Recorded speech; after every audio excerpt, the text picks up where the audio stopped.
So ito guys, no, bali na lost thread yung kanyang drain plug, ano.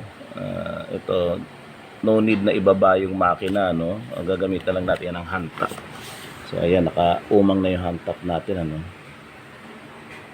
Ayan. Hindi masyado makita. So ayan, oh. So iti-thread lang natin yan, ano. Hindi mo kailangan ibaba yung makina.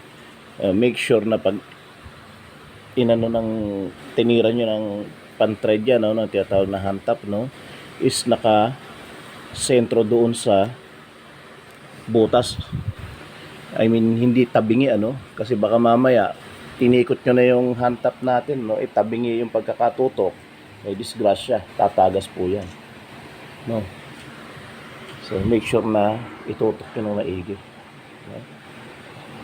Maselang trabaho po yan, no? Hindi yan basta-basta.